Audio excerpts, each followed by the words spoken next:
subjek lah, syllabus untuk Ya, betul. mechanical engineering punya lah. Mm-mm. Ni Bachelor of Engineering atau Bachelor of Science Bachelor Mechanical of Engineering, Manufacturing. Engineering Okey, course kepujian Profesor apa Dr. Azmi Masrifan ada ajar you all? Tak ada. Tak ada Dia ajar subjek apa? Dr. Azmi Masrifan? Saya tak pasti yang tu. Kenal dia lah. Kenal Dr. Azmi Masrifan. Dr. Azmi, kenal? Fakulti apa? Fakulti apa? Dia fakulti mechanical lah tu. Mechanical. Oh. Dia Azmi Masrifan. Kita orang FKMP. FTKMP. Kita orang FTKMP. Teknologi. Oh, teknologi. Oh, ini UP mechanical. Bukan. Oh, I see. Okay. Tak kenal lah Dr. Azmi Tapi pernah dengar lah suaranya, apa namanya? Namanya itu satu sekolah dengan saya tu. Oh. Sekolah dulu lah. Okey, terus. Okey. So, kita orang ada satu assignment yang perlu interview dengan engineer berkaitan dengan Code of Ethics. Okey. So, soalan pertama saya. Okey, salah satu fungsi Jabatan Kerajaan Malaysia yang bertanggungjawab dalam perancangan, reka bentuk dan pembinaan projek infrastruktur. Saya nak tanya, apabila Encik mempunyai satu isu etika timbul di tempat kerja, siapa yang akan Encik rujuk dan bagaimana Encik mengambil tindakan seterusnya? Okey, etika maksudnya persoalan pasal apa tu? Pasal safety ke ataupun permasalahan di tempat pembinaan ke? Spesifik kan soalan tu? Dia permasalahan antara pekerja. Untuk soalan permasalahan antara pekerja. Maksudnya dari segi hubungan dengan pekerja. Behavior. Oh, very subjektif soalan tu. Salah satu perhubungan dengan pekerja, kita ada Jawatankuasa Keselamatan dan Kesihatan Pekerjaan. So Jawatankuasa Keselamatan dan Kesihatan Pekerjaan tu maksudnya chairman dia ialah pengurusan tertinggi lah. Pengurusan tertinggi maknanya kalau dekat JKA Melaka, contoh saya ambil contoh paling senang JKA Melaka ni jawatan yang tertinggi dia ialah pengarah JKA kan. So pengarah JKA Melaka lah sebagai pengerusi dan dibantu oleh safety officer. Safety officer tu merangkap setiausaha lah. Kemudian ini saya beritahu basic carta organisasi Jawatankuasa Kesihatan Pekerjaan. So di bawah tu kita ada wakil majikan dan wakil pekerja. Kalau ikut akta Keselamatan dan Kesihatan Pekerjaan untuk tahun 1994 tak silap saya. Regulation tu kan. Akta Keselamatan dan Kesihatan Pekerjaan tahun 1994, mana-mana agensi ataupun sesuatu tempat kerja tu yang mempunyai bilangan pekerja melebihi 40 orang. Kalau melebihi 40 orang maksudnya kita perlu menumbuhkan Jawatankuasa Keselamatan dan Kesihatan Pekerjaan. So wakil majikan dan wakil pekerja tu tidak termasuk chairman dan juga setiausaha, dianggoti sekurang-kurangnya dua wakil majikan, dua wakil pekerja. So kita akan bermesyuarat kalau kita ikut akta tahu buku dia kan? Buku, pernah tengok buku ni? Oh ya, ada. Dalam buku ni semua ada akta-akta dia lah. So dalam buku ni, selain pada buku ni, kita ni buku ni kalau kilang, inilah rujukan dia. Kalau kilang factories tapi kebanyakannya akta-akta semua dalam ni sebab ni akta. Betul kalau you beli ke apa ke, dan you boleh rujuk dalam ni lah akta-akta dia. So kalau ikutkan akta, kita harus buat mesyuarat keselamatan dan kesihatan pekerjaan 3 bulan sekali. Atau quarterly lah, 4 kali setahun lah. Ataupun sekurang-kurangnya 3 kali setahun. 3 kali setahun dan safety officer tu adalah digalakkan, dia adalah competent punya person lah. Maksudnya dia dah pergi kursus sebagai safety officer khusus wajib 21 hari tu. Oh, Itu dapat 21 hari. So dia consider boleh menjawat jawatan safety officer lah ataupun pegawai keselamatan dan kesihatan pekerjaan lah. So dalam mesyuarat jawatan kuasa keselamatan kesihatan pekerjaan tu akan dibincangkan sebarang permasalahan melibatkan majikan dan pekerja. Tak kira segi hubungan ke ataupun bahaya di tapak pembinaan ke dan sebagainya lah. Macam tu lah. Saya cerita basic lah as long you faham kan. So itu antara hubungan lah. Setara dengan salah satu jawatan kuasa yang kita boleh tubuhkan kalau ada permasalahan antara majikan dan pekerja. Majikan tu ialah level eksekutif ke atas lah. Pekerja tu ialah kalau dikilang operator pengeluaran dan sebagainya lah kan. Macam tu. Okay. Okay, untuk soalan kedua, Azmi. Ya.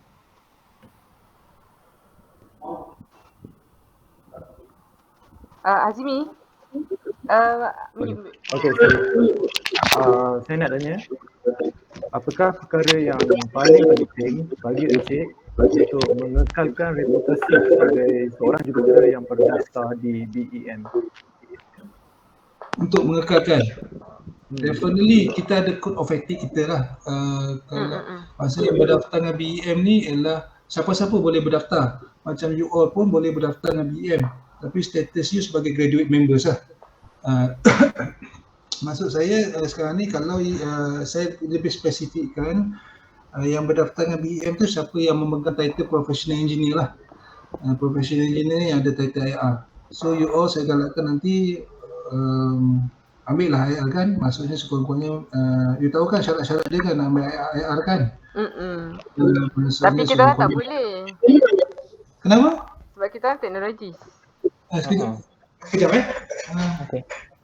Ada satu dokumen saya nak sign.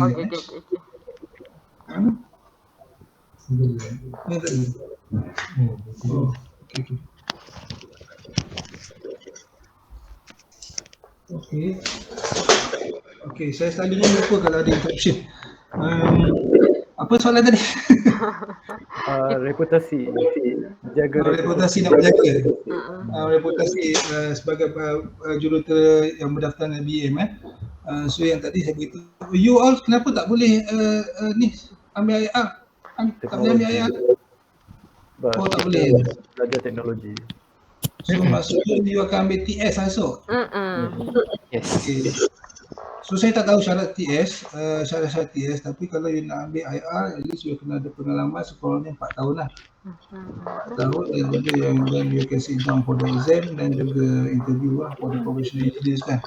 Okay, salah satu cara macam mana you nak mengekalkan reputasi, salah satu code of ethics as professional engineers, you have to maintain your integrity. Integrity. Maksud integrity is very subjective. Sebab sebelum you mendapat title IR tu, itu antara soalan yang akan ditanya bila you di interview untuk professional engineers. Maksudnya dekat situ selain daripada you pass the exam for the professional engineers, you akan ditanya soalan integrity. Dekat situ dia akan tahu sama ada you adalah integrity ataupun you adalah qualified to be a professional engineers. Sebab kalau dalam interview ataupun exam you dah menipu, mana you tak berintegriti. So macam mana you nak implement integriti dalam you punya kerja seharian? Kan? So kita sebagai seorang teknikal ni, jawapan kita senang saja, yes or no. Kalau tak tahu, don't bluff. Once you bluff, it means that you are not integrity anymore. Itu maksudnya salah satu code of ethics yang you kena pegang ialah integrity. Macam kita sebagai orang Islam ni pun kita faham kan, kalau kita design sesuatu benda ni, let's say for example civil engineering lah, sorry mechanical, let's say for example civil engineering, you design jambatan you tak integrity with the design, then suddenly after 5 years, 6 years jambatan tu roboh, you akan dapat dosa sampai bila-bila. Betul. Dan orang pertama yang akan dicari ialah orang yang design jambatan tu. Sebab you punya signature dan juga chalk number professional engineer yang you dapat tu, itu yang you pegang tau. So make sure once kalau macam kata esok kalau you dapat professional engineer tu, you jaga betul-betul you punya chalk. Jangan simply bagi orang pegang you punya chalk. Pasal chalk tu mewakili you punya maruah. Sebab dekat chalk tu ada nombor professional engineer situ. Kan? So orang yang pertama dia cari ialah siapa yang chalk design tu. So kalau you tak ikuti daripada peringkat awal, kalau you tak fikir dosa pahala, tak apalah kan. Tapi macam kita orang Islam, pahala kan. You nak ke siapa tahu you akan tanggung dosa seumur hidup you. Apa lagi kalau ada orang meninggal. Salah satu kod etik yang you kena jaga ialah integriti. You peganglah tu. InsyaAllah selamat. Kalau you cakap dari segi berdaftar dengan Board of Engineers, sebenarnya Board of Engineers ni ialah satu badan yang mengeluarkan chalk. Bulat. Kita ada dua badan yang sebenarnya professional engineer. Satu IEM, Institute of Engineers Malaysia. Satu lagi Board of Engineers Malaysia. Beza antara dua tu ialah IEM ni, katalah misal kata saya ni orang kerajaan. So bagi menjaga integrity of professional engineers ialah saya orang kerajaan, saya akan diinterview oleh jawatankuasa IEM, Institute of Engineers Malaysia. Kalau you kerja swasta, you akan diinterview oleh Board of Engineers. Board of Engineers ialah badan kerajaan. Dia cross macam tu. Okay? Okay. Next question. Okay. Cik, okay, soalan yang ketiga pula. Apa beza etika ataupun moral values dari segi peribadi dengan seorang yang profesional? Dua tu sebenarnya tak ada beza. You kena synchronize, you kena bawa parallel benda tu dalam you punya kerja seharian. Once you pegang etika, of course you akan pegang integriti. Integriti ni you akan bawa 24 jam. You tak boleh pisahkan dia orang tu. Dua perkara ni. Atas kertas mungkin ada beza, tapi pada saya etika dengan juga code of etika dan juga tu tak ada beza. You kena sentiasa bawa dia ke mana-mana you. 24 jam you kena pegang. Itu dalam peribadi saya lah. Baik. Okay. You boleh tanya apa-apa soalan lah. Soalan biasa tak apa. Tak seperti soalan memenuhi you punya subject course kan. So Hidayah, next question. Okey Cik, soalan seterusnya, jika Encik berada dalam satu situasi di mana rakan sekerja melakukan sesuatu yang menyalahi etika syarikat, apa yang Encik akan lakukan? It's very simple sebenarnya. Tengok pada kesalahannya dia tu. Kalau misal kata kesalahan tu ada kena mengenai kita kena report. Kalau tidak ada kena mengenai saya punya pengalaman saya ataupun cara saya involve dengan orang macam tu, kalau tidak ada kena mengenai kita jauhkan. Jangan involve dengan orang macam tu at the beginning stage. Kita boleh berkawan saja dengan orang macam tu, tapi kita tidak boleh bersahabat dengan orang macam tu. Kalau ada kena mengenai dengan kita, tanggungjawab kita kena report. Sebab lama laut kita akan kena tempias, dan kita kalau ada masuk ke mahkamah kita akan panggil sebagai saksi. So first thing you have to report, you have to report kepada you punya top management dulu. Dan let your punya top management advice. Sama ada kalau dia kata teruskan sebagai kes polis, terus. Kalau boleh solve di peringkat jabatan, kita solve di peringkat jabatan. Itu ya. Berdasarkan soalan kawan saya tadi, apa contoh salah laku yang telah berlaku dalam JKR? Salah laku ni banyak. Saya berlaku di mana-mana agensi. Pada saya benda yang paling familiar sekali ialah rasuah. Rasuah ni bukan dari segi RM1 saja. Dari segi hadiah, dari segi kalau ikutkan terms rasuah ni, dia belanja teh tarik kita segelas pun consider rasuah. Kan? Kalau betul-betul lah kan. Tapi manusia ni sebenarnya dia rambang mata sebenarnya dengan duit je. Dengan duit. So itu saya rasa familiar di mana-mana agensi, bukan sama di Jabatan JKR saja dan sebagainya. Tapi kalau you bawa integriti, code of ethics you sebagai professional engineer kan, macam saya kat sini pun, saya pun sebagai pegawai integriti. Dekat sini kan, pegawai keselamatan dan kesihatan pekerjaan. So kebanyakan kes-kes yang dihandle kat sini kebanyakan melibatkan duit. Duit ni sama ada diberi oleh orang lain ataupun tuntutan palsu. Tuntutan palsu. Tapi pokok pangkalnya, keyword dia ialah apa-apa yang melibatkan duit. Sebab manusia akan rambang mata dengan duit. So cara nak elak senang, very simple. Don't start involved. Once you start involved, you tak boleh undur dah. You akan rambang mata. So jangan sesekali mula. Mungkin mula tu maksud saya, mungkin orang bagi you RM50, you rasa banyak. Lama-lama, sebab dalam manusia ni, dalam diri kita ni, kita ada setan tau. Kita ada setan ke dalam diri kita. So you dah biasa dengan RM50, you anggap RM50 tu kecil. You terima pula 100. Lama-lama you rasa 100 tu sikit kecil. You akan pandang 1000.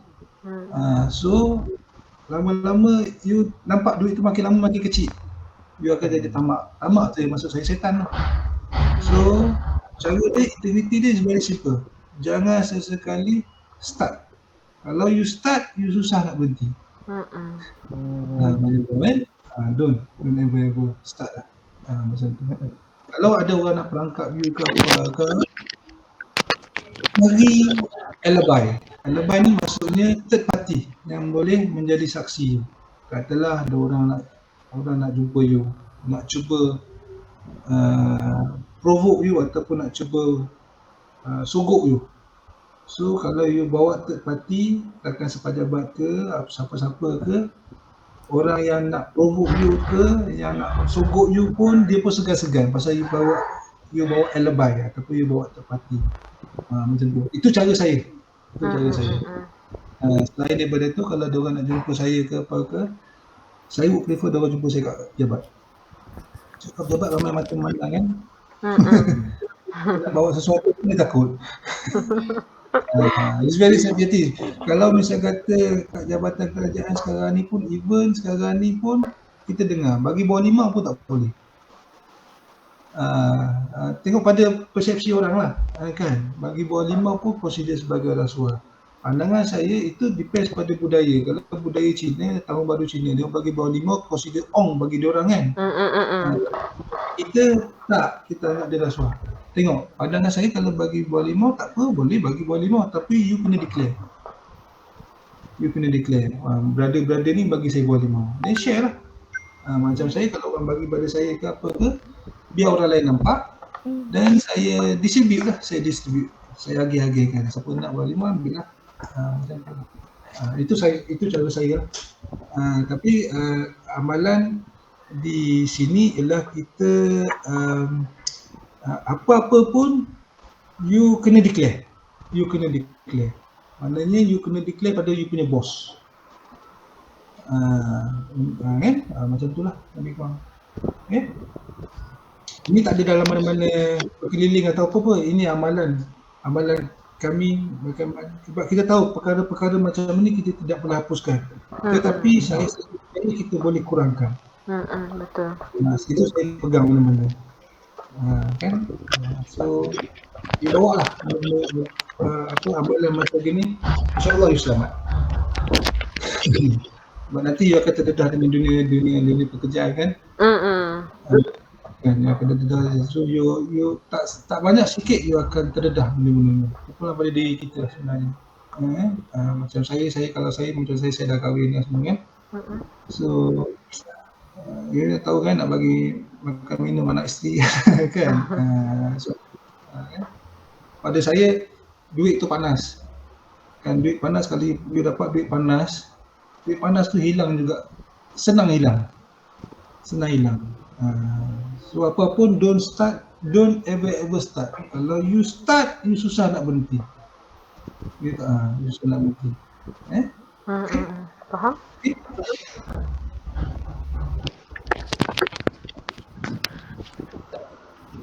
Ya, Fi? Lepas tu cik nak tanya, kan JKR ada terlibat juga dengan infrastruktur semua kan? Ya.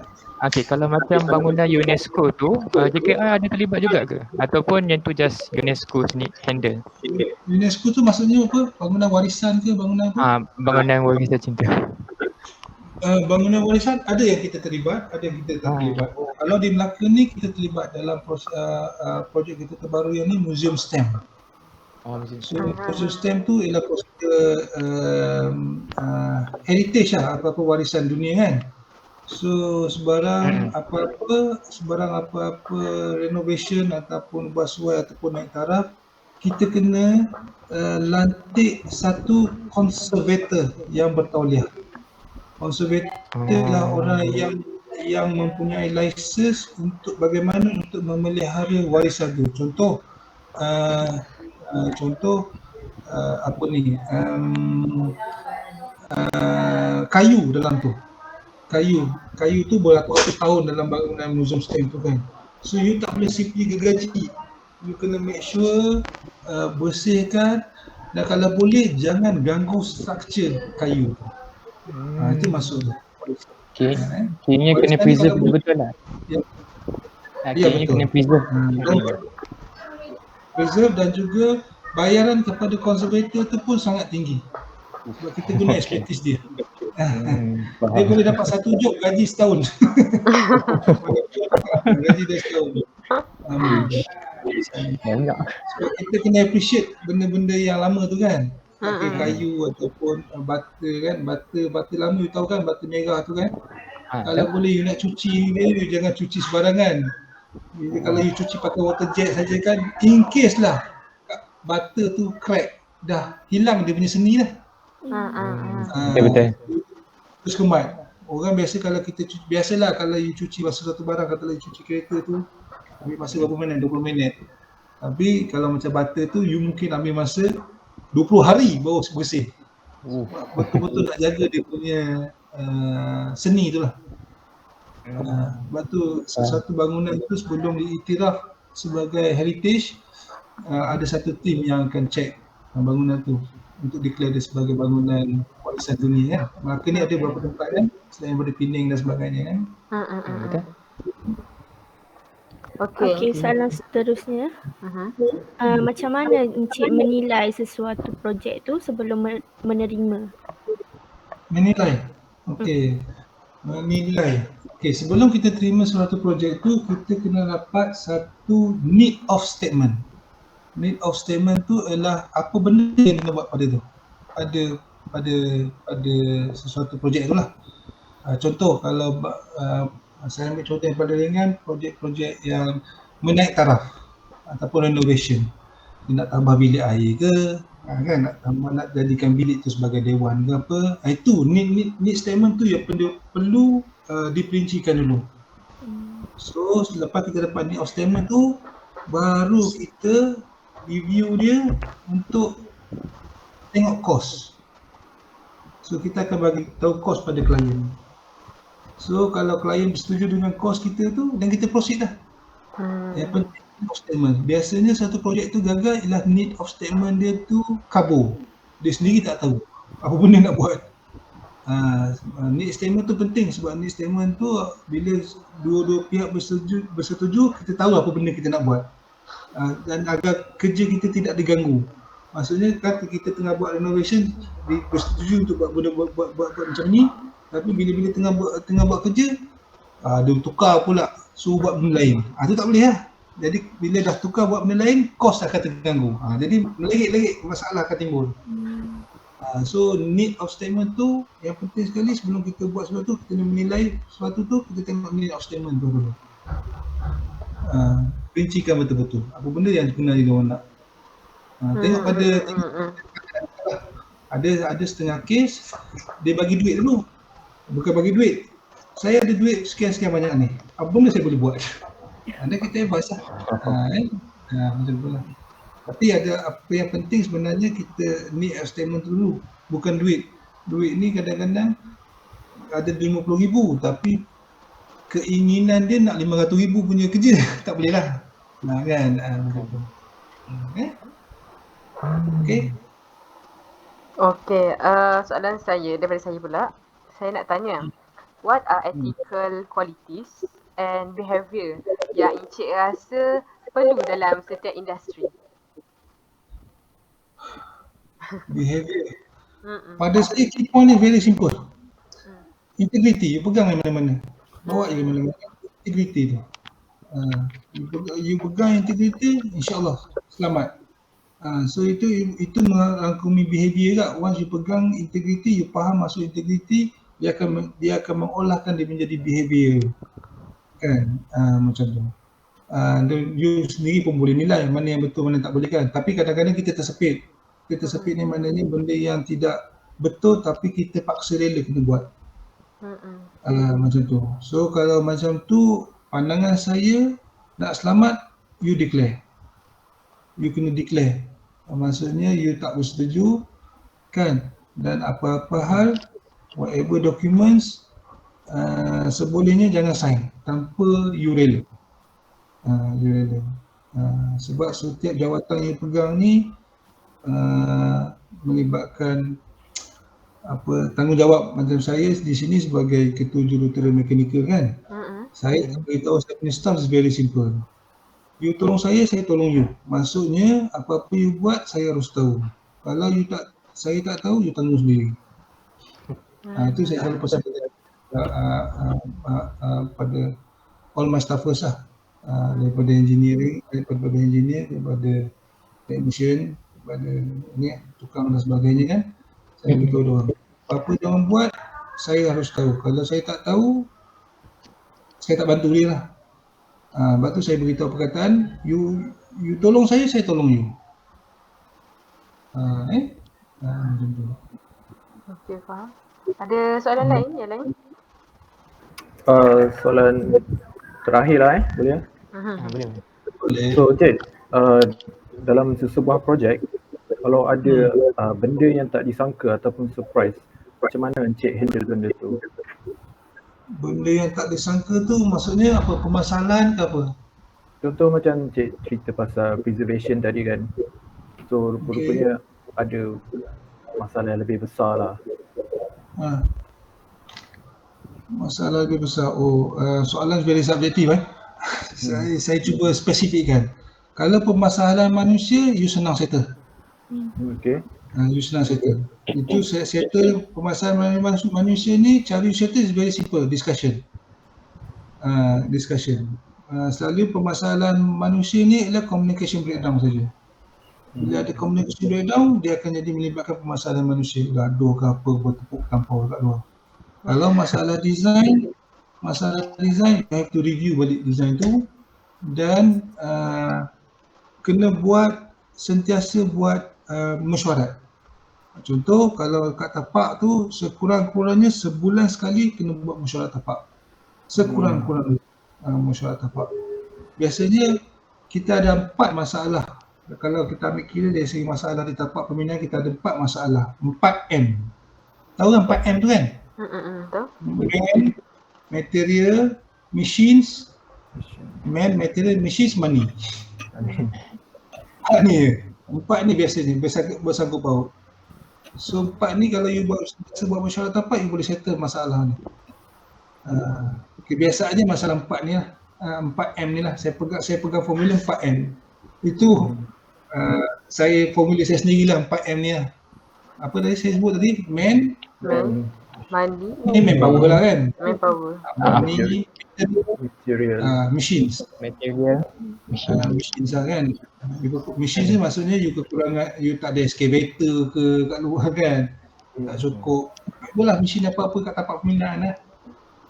Manpower lah. Money is money lah kan? Money maknanya kontraktor mungkin tak ada duit nak buat projek tu. Dan material lah kan? Material tak sampai ke tapak kan? Material shortage. Macam tu lah. 4M ni biasanya masalah dekat tempat kerja.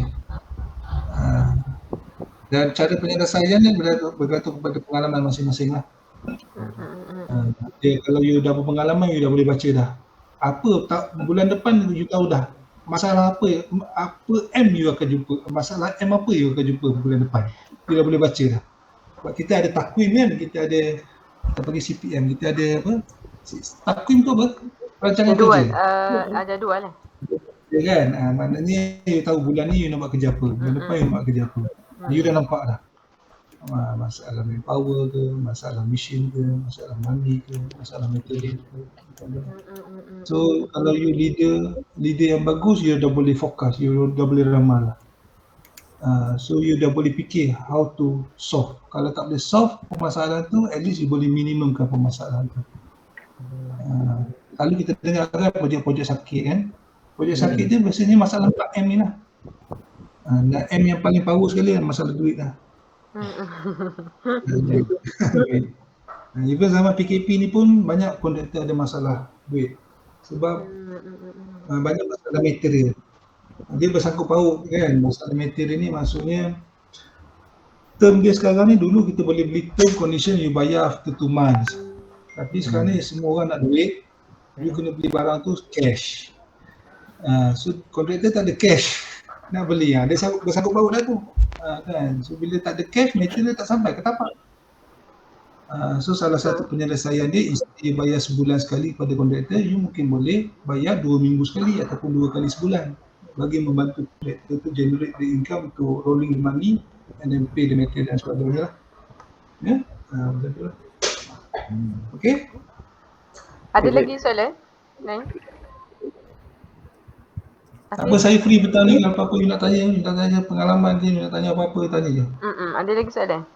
Afiq? Boleh Cik, share pengalaman Cik. Pengalaman? Tanya baru saya boleh jawab. Background education dan sebagainya ke. Education Cik, kerja, pengalaman kerja ke. Pengalaman kerja. Saya baru je kerja dengan JKR ni. Baru berapa tahun Baru 18 tahun. Oh, 18 tahun. Saya lepas saya graduate, saya kerja dengan swasta 6 tahun. Tapi saya graduate tahun 97. Tahun 97 saya graduate tahun 97, masa tu ekonomi tengah jatuh. Ekonomi masa tahun 97 98 masa tu kan tengah heboh. I tak tahu you dah lahir ke belum masa tu? Belum. You lahir tahun bukan tahun 90-an you oleh? 98. 96. 98? Oh, 96. 98. Ya tu 96. Saya 96. 96 kan? Okey. Tahun 98 masa tu tahun yang sangat kritikal untuk Malaysia. Tahun masa tu tahun kejatuhan ekonomi, dan juga masa tu kali pernah dengar nama George Soros yang memanipulate ekonomi kan, tahun 98 lah. Dan tahun 98 masa tu tahun kritikal untuk Malaysia, masa tu lah Anwar Ibrahim kena pecat, kena penjara tahun 98 lah. So saya graduate akhir tahun 97. So kalau ikutkan syarat saya dengan kerajaan, sebab saya sekolah beasiswa kan, scholarship kerajaan. So kalau scholarship kerajaan ni, bila saya tamat belajar dalam masa 12 bulan, kerajaan kena offer saya tempat. Tapi oleh kerana masa itu ekonomi tengah jatuh, pembukuan masuk pada jabatan kerajaan dibekukan lah, pengambilan kan. So lepas 12 bulan saya lepas lah, jadi saya dah boleh baca lah tu kan. Jadi masa tu saya ada rezeki, saya habis belajar, saya dapat kerja terus. Mana saya menganggur sekejap je lah. Saya menganggur sekejap. Mana saya dah dapat, orang dah booking kita kerja kan. So saya kerja lah, itu yang membuatkan saya kerja 6 tahun kat swasta. Tapi selepas 6 tahun saya kat swasta, suddenly government panggil saya balik. Tapi kalau saya tak masuk apa, sebab bond saya dengan kerajaan, kira consider hangus lah, sebab saya harus di offer masuk kerja selepas 12 bulan selepas saya Lepas graduate sepatutnya. graduate kan. Saya belajar. Saya tolak mula-mula sebab saya ni mechanical engineering. So jabatan kerajaan yang offer saya tempat masa tu ialah MIN, Malaysia Institute Nuclear Technology. Oh. So Saya tak pergi, saya tak lapor diri masa tu. Tahun 2003, selepas 6 tahun saya kat luar kan. Kerana saya tak lapor diri sebab saya ni mechanical engineering. So saya call MIN, Malaysia Institute Nuclear Technology, apa bidang tugas saya. So dia bagi contoh buah dukung. Tahu buah dukung tak? Tahu? Itu actually MIN punya research tu. Oh. Lepas dia orang research berjaya, dan baru dia orang market buah dukung tu. So saya critical, aku buat apa aku nak study buah ni kan. So saya tak pergi lah, saya tak lapor. Kalau kau tanya pasal mesin boleh juga kan, dia suruh aku buat research pasal buah-buah. Kontra kan, punya background kan. Saya pure mechanical engineering. So mechanical engineering banyak cabang kan, manufacturing, automotive kan. Saya pure mechanical engineering, maknanya kalau orang campak saya construction, saya boleh hidup. Kalau orang campak saya ke consultant pun saya boleh hidup. Macam mana. Kilang manufacturing pun saya boleh hidup. Macam tu lah. So saya tak pergi daftar lah. Tapi mungkin rezeki saya dengan government, selepas 1 bulan itulah lebih kurang, JKR pula panggil saya masuk. JKR. Saya dah best lah kat luar. Kan? Sebab saya kerja 4 tahun kilang, 2 tahun oil and gas. So masuk oil and gas tu, saya dapat, you know lah, oil and gas kan, gaji best kan. Kalau saya beritahu you, gaji saya, you pun tak nak masuk government. Saya dapat gaji tahun 2000 berapa lah, pagi 2002 gitu kan. Saya dapat gaji hari 500 satu hari. Wow. Pada zaman itu, sekarang mungkin lebih kan. Mungkin So, lebih. dia tahu gaji saya berapa? RM1,815 sebulan. Jauh. So, you bayangkan, daripada gaji saya 500 satu hari, masuk government RM1,815. So, saya tak nak masuk. Tapi oleh kerana saya memikirkan bahawa dulu masa saya tak ada duit, saya ditaja oleh kerajaan, saya memikirkan bahawa kerajaan yang menampung saya di pembelajaran, so saya masuk jugalah. Selain daripada ibu bapa lah kan, ayah saya betul-betul nak saya masuk kerajaan. So kalau you nak jadi cemerlang, whatever ayah you ke mak you kalau masih ada lagi kan, dengar dia cakap, insyaAllah berjaya. So saya memikirkan bahawa ini adalah doa daripada bapa saya. Bapa saya nak sangat saya masuk kerajaan. Okeylah, saya terima. Saya tinggalkan kemewahan saya di luar pada masa itu, dan saya masuk government pada tahun 2003. Sehingga sekarang lah. Tapi saya macam belum kahwin kan? Belum. Mungkin dah kahwin dah. Boleh. Saya percaya kepada rezeki keluarga ataupun rezeki anak. Setiap anak tu ada rezeki. Jadi bila saya masuk government, pada saya ambil kira saya konsentrasi saya kepada keluarga saya banyak. Betul. Kalau saya keluar, saya kejar duit. Maksudnya, tapi hubungan kekeluargaan saya tu huru-hara lah, kalang kabut sikit. You pada masa tu you hidup untuk bekerja. Tapi bila you dah masuk government, kita balikkan, you kerja untuk hidup. Sebab itu hari masa kita kat swasta, kalau kita tak bekerja, kita rugi 500. Betul. Kan? Tapi spend you dengan family kurang lah. Kan macam tu. Depends pada you nak apa, hidup untuk kerja ke kerja untuk hidup. Kan. Tapi bila saya masuk government, saya nampak hidup tu lebih penting. Keluarga tu lebih penting, sebab kita ambil kira dari segi, kita ambil senang lah umur Nabi 63 tahun. Bila masa lagi you nak enjoy your life dengan family kan. Kalau you hidup lebih daripada 63 tahun, itu pada saya kita anggap bonus. Kan kalau kita hidup umur 65 ke 70, pada saya itu bonus. So saya nak macam tu. Saya nak menghargai keluarga saya. Masuk government lah. Dan tapi okeylah pada saya, nak kata, sebab saya selalu berpendirian, jangan anggap diri kita teruk sebab ada orang lagi teruk daripada kita. Jangan anggap diri kita baik sebab ada orang lagi baik daripada kita. So kita letak diri kita ataupun tengah-tengah. Mesti ada orang lagi susah daripada kita, dan mesti ada orang lagi senang daripada kita. Macam tu. Yang lain tu betul lah, you nak pakai kereta besar ke apa tu,